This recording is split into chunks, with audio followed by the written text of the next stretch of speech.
ఓం సాయిరామ్. సాయి భక్తులందరికీ నమస్కారం అండి. అందరూ ఎలా ఉన్నారు ఫ్రెండ్స్? మన సాయినాథుని దేవల్ల అందరూ బాగుండాలని మనస్ఫూర్తిగా కోరుకుంటూ ఈ వీడియోనైతే స్టార్ట్ చేస్తున్నాను. ఇక ఈరోజు వీడియోలో బాబా గారు ఎప్పటిలానే ఒక మంచి సందేశాన్ని మనందరి ముందుకు తీసుకువచ్చారు. మరి ఇక ఏమాత్రం ఆలస్యం చేయకుండా బాబా గారు మనకి ఎలాంటి వార్తను తీసుకువచ్చారో స్వయంగా ఆ సాయినాథుని మాటల్లోనే విందామా? తల్లి, ఇప్పుడు నీ బాబా చెప్పేది జాగ్రత్తగా విను. సరిగ్గా ఇది విన్న 5 రోజులకే నీ జీవితంలో నిన్ను అదృష్టం వరిస్తుంది. నమ్మి ఇప్పుడే ఈ క్షణమే ఇది విను బిడ్డా అని బాబాగారితో చెప్తున్నారు. మరి బాబాగారు మనకి ఏం చెప్పబోతున్నారో, ఎలాంటి వార్తను తీసుకువచ్చారో ఆ సాయినాథుని మాటల్లోనే విందామా? బిడ్డా, నేను నీకు ఏం చేయడం లేదు అని నా మీద అలిగావు కదా. ఇప్పుడు ఇది విను తల్లి. నమ్మకంతో నా ఈ మాటలు విన్నావు అంటే రాసి పెట్టుకోమ్మా. సరిగ్గా 5 రోజుల్లోనే ఒక మంచి మార్పు వస్తుంది. ఇప్పుడు నీ మనసులో ఎన్నో ఆలోచనలు తిరుగుతూ ఉన్నాయి కదా. వాటికి సమాధానం ఎక్కడ ఉంది, ఎవరిస్తారో తెలియక నువ్వు ఆశగా ఎదురు చూస్తూ ఉన్నావు. అసలు నువ్వు కోరింది జరుగుతుందా, లేదా అసలు బాబా చెప్పేవి నమ్మాలా, ఇతరులు చెప్పే మాటలు నమ్మొచ్చా లేదా అని నిలకడలేని మనసుతో ఉన్నావు. ఏది నమ్మాలో ఏది నమ్మకూడదో తెలియక అయోమయంలో ఉన్నావు. ఎలాంటి నిర్ణయం కూడా నువ్వు తీసుకోలేకపోతున్నావు కదా. నువ్వు కోరింది జరిగే తీరాలి అని పట్టుబట్టి కూర్చుంటున్నావు. ఒకవేళ అది జరగకపోతే నిరుత్సాహపడుతున్నావు, అందరి మీద కోప్పడుతున్నావు. నీ కుటుంబం మీద కానీ, నీ చుట్టుపక్కల ఉన్న వారి మీద కానీ అనవసరమైన కోపాన్ని చూపిస్తున్నావు. ఎందుకు తల్లి అసలు ఇలా చేయడం సవ్యమేనా చెప్పు? ఒక్కసారి ఆలోచించి చూడు, నీకే తెలుస్తుంది.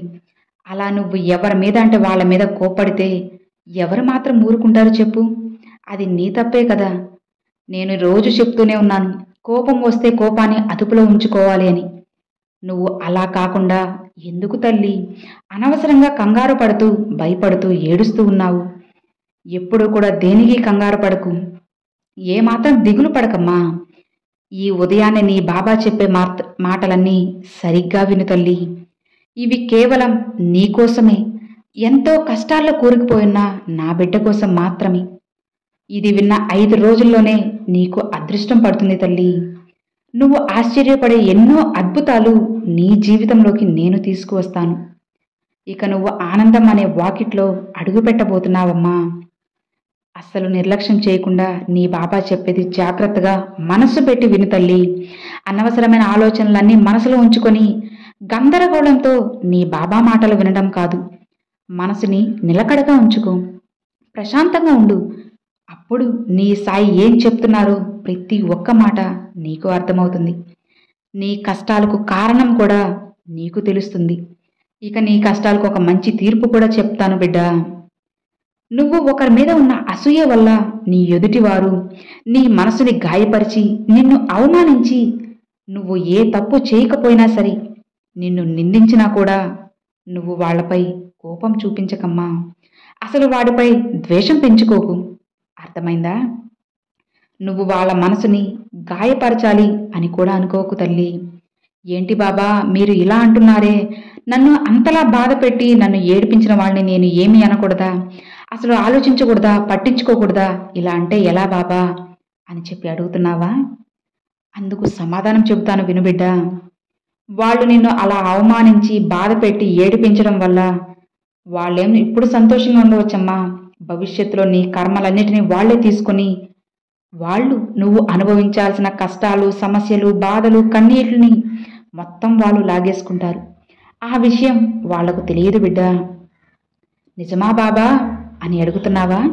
ఇది నువ్వు నమ్మలేని దైవవాకు తల్లి, నిజము తల్లి. ఎవరైతే ఇతరులను బాధ పెడతారో వాళ్ళ నుంచి వాళ్ళ కర్మలన్నిటినీ వీళ్ళు లాగేసుకుంటున్నట్లే.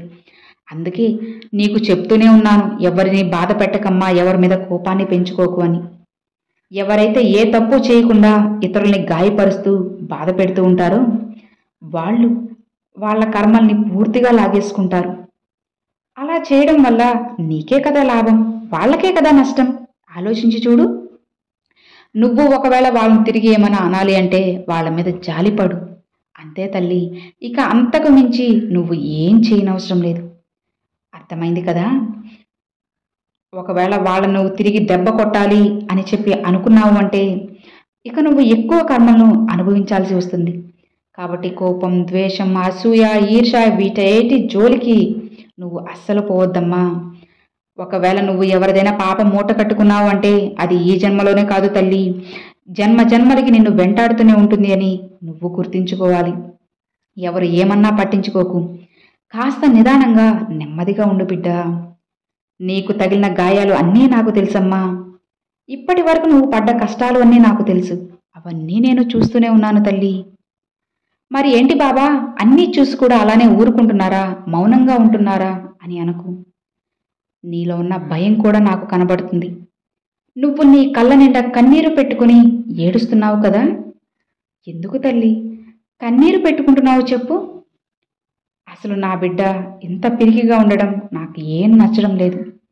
నేను నీకు ఎన్నో ధైర్యంగా వచ్చే మాటలు ఎన్నో చెబుతున్నాను కదా, దైవవాకులు ప్రతిరోజు అందిస్తూనే ఉన్నాను కదా. అయినా సరే ఎందుకు నువ్వు భయపడుతున్నావు, వెనకడుగు వేస్తున్నావు చెప్పు.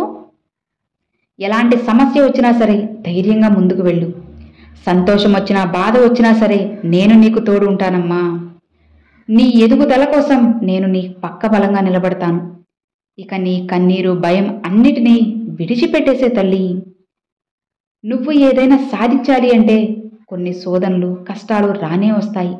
దానితో పాటుగా ఇతరులు నిన్ను అడ్డుకుంటూ ఉంటారు. నీ చుట్టుపక్కల వాళ్ళు కూడా ఎన్నో అడ్డంకులు వేస్తూ ఉంటారు. ఇవన్నీ సహజమే తల్లి. వీటిని దాటుకుని నువ్వు ముందుకు వెళ్తేనే కదా విజయం ఎలా ఉంటుందో నువ్వు చూడగలవు, నీ లక్ష్యాన్ని నువ్వు సాధించగలవు. కాబట్టి ఏం వచ్చినా, ఎవరు ఎన్ని అడ్డంకులు వేసినా సరే పట్టించుకోకు, ముందుకు వెళ్ళు. నీ జీవితానికి నేను బాధ్యతగా ఉంటాను. నేను నీ పక్కనే ఉంటాను బిడ్డా. ఇక నీ జీవితానికి మంచి కాలం రాబోతుంది అని చెప్పడానికి ఈరోజు నీ ముందుకు వచ్చానమ్మా. అతి త్వరలోనే నువ్వు విజయానికి దగ్గరలో ఉన్నావు బిడ్డా. ఇక కొద్ది దూరం మాత్రమే ఉంది. కొన్ని అడుగులు నమ్మకంతో వేశావు అంటే ఆ విజయం నిన్ను ఖచ్చితంగా చేరుతుంది. ఆ విజయం నీకు దగ్గర అవుతుంది కాబట్టే ఇప్పుడు నీకు ఇన్ని కష్టాలు, సమస్యలు వస్తున్నాయి. కాబట్టి దేనిని చూసి భయపడకు, వెనకడుగు వేయకు. నీకైన పనులన్నీ నీ వెనక జరుగుతూనే ఉన్నాయమ్మా. నువ్వు ఎలా అయితే నీ జీవితం ఉండాలి అని అనుకుంటున్నావో అది అలానే మారుస్తాను. నమ్మకంతో ఉండు తల్లి. ఆ నమ్మకమే నిన్ను అన్ని వేళలా గెలిపిస్తుంది. ఆ నమ్మకమే నిన్ను నా బిడ్డగా మార్చుకున్నాను. ఆ నమ్మకం వల్లనే ఈరోజు నువ్వు ఈ సందేశాన్ని వినబోతున్నావు. గుర్తుంచుకో బిడ్డా, చెప్పాను కదా 5 రోజుల్లోనే నీ కోరిక తీరబోతుంది అని. నమ్మకంతో ఉండు, అంతా శుభమే జరుగుతుంది అని బాబాగారితో చెప్తున్నారండి. చూశారు కదండి, ఈరోజు బాబాగారు పంపించిన ఈ మంచి సందేశం మీ అందరికి నచ్చింది అని అనుకుంటున్నాను. నచ్చితే ఒక చిన్న లైక్ చేయండి, మరికొంతమంది సాయి భక్తులకు షేర్ చేయండి. ఫస్ట్గా మన ఛానల్ చూసేవాళ్ళు సబ్స్క్రైబ్ చేసి సపోర్ట్ చేయండి ఫ్రెండ్స్. Thanks for watching. ఓం సాయిరామ్.